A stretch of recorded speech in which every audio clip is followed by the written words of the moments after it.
اللہ جب کسی سے ناراض ہوتا ہے تو اس سے ہدایت کی توفیق سلب کر لیتا ہے، تو اعلان جنگ ہوتا ہے۔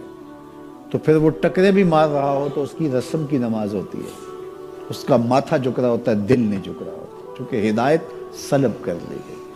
جب اندر سے روح ہی نکال لی جائے تو باقی بچتا کیا ہے؟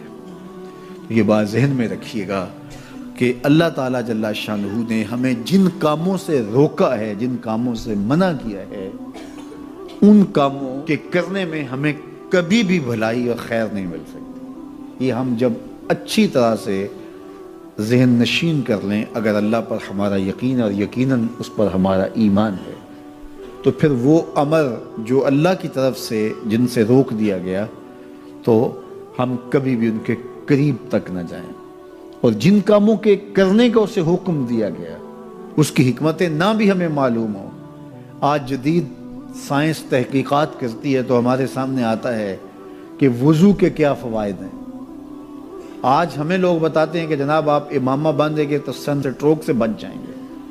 آج دنیا تحقیق اور جستجو کر کے نماز اور دوران خون اور جو ہے وہ نماز کی برکتیں اور کتنی بیماریوں سے نماز کے ذریعے سے بچنے کی کہانیاں سناتے ہیں۔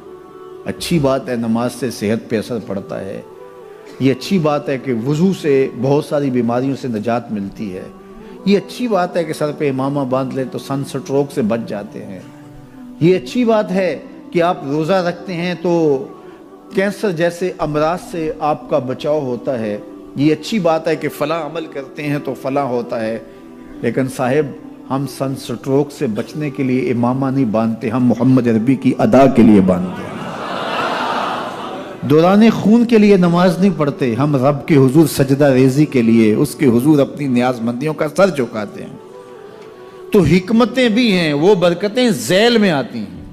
تو یہ بات ذہن میں رکھیے گا کہ حکمتیں معلوم نہ بھی ہوں تو ہم عمل کرتے ہیں۔ یہی تو ہے کہ یؤمنون بالغیب۔ بندہ سمجھتا ہے میں سودی کاروبار کر رہا ہوں، لیکن اس کے باوجود بھی میرا کاروبار تو چل رہا ہے، میں سودی کاروبار کر رہا ہوں، لوگ تو میری عزت کر رہے ہیں، مسجد کی کمیٹی کا میں صدر بھی ہوں، میں معززین شہر میں شامل بھی ہوں، لوگ مجھے جلسوں میں مہمان خصوصی بھی بلاتے ہیں، میں ایم پی اے بھی منتخب ہو گیا ہوں، مجھے وزارت کا قلمدان بھی سونپ دیا گیا ہے۔ وہ میاں اللہ کی نظر میں ان چیزوں کی اہمیت ہی نہیں ہے، یہ چیزیں ہوتی کیا ہیں؟ وہ یہ نہیں چھینتا، وہ ہدایت چھینتا ہے، وہ روٹی نہیں چھینتا، وہ تو نمرود کو بھی روٹی دیتا تھا۔ اس نے کبھی سورج کو منع نہیں کیا کہ اس کے گھر میں روشنی نہ کر، یہ حامان کا گھر ہے، یہ قارون کا گھر ہے، یہ میرے دشمنوں کا گھر ہے، اس کے گھر میں روشنی نہیں ہونی چاہیے۔ چاند کو کہتا ہے اپنی کرنیں بکھیر، سورج کو کہتا ہے اپنی روشنی بکھیر۔ جس طرح باجزید کے گھر میں روشنی ہوتی ہے، اس مکار کے گھر میں بھی ایسی روشنی ہوتی ہے، فرق نہیں پڑتا۔ تو وہ لاکھوں لوگ حضور کی چوکھٹ پہ، لیکن ہر بندہ یہ محسوس کرتا ہے اس طرح ساری رحمتیں میرے پہ اتر رہی ہیں، میرے پہ برس رہی ہیں۔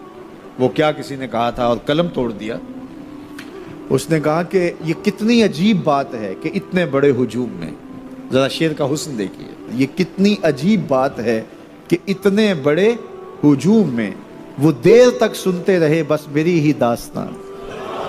ہر بندے کو یہی محسوس ہوتا ہے، یہ کتنی عجیب بات ہے کہ اتنے بڑے ہجوم میں وہ دیر تک سنتے رہے میری ہی داستان۔ تو ہر بندے کو یہی لگتا ہے کہ میری ہی وہ سن رہے ہیں۔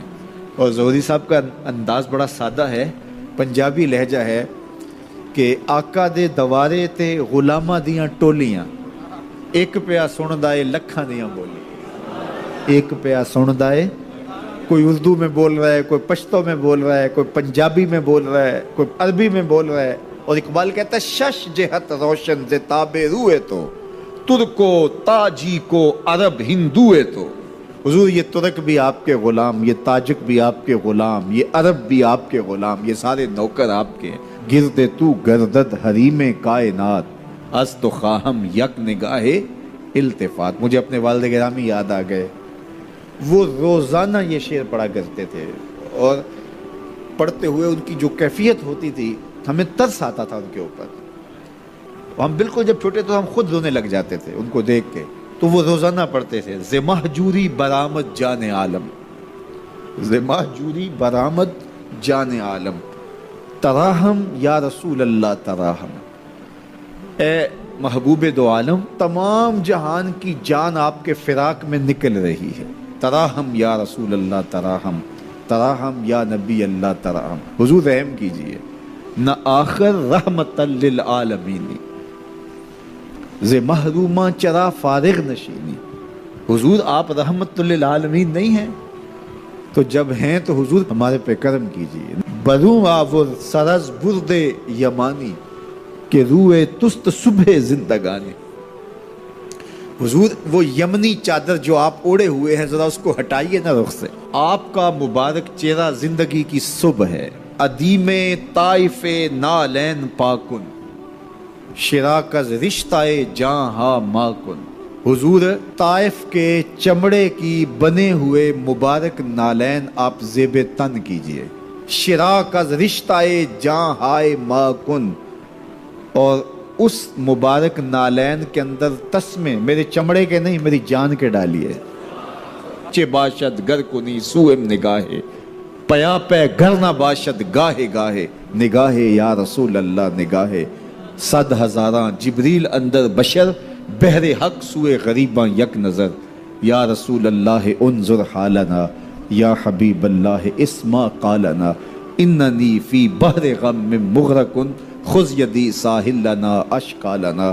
یا صاحب الجمال و یا سید البشر، من وجہک المنیر لقد نور القمر۔ لا یمکن الثناء کما کان حقہ، بعد از خدا بزرگ توئی قصہ مختصر۔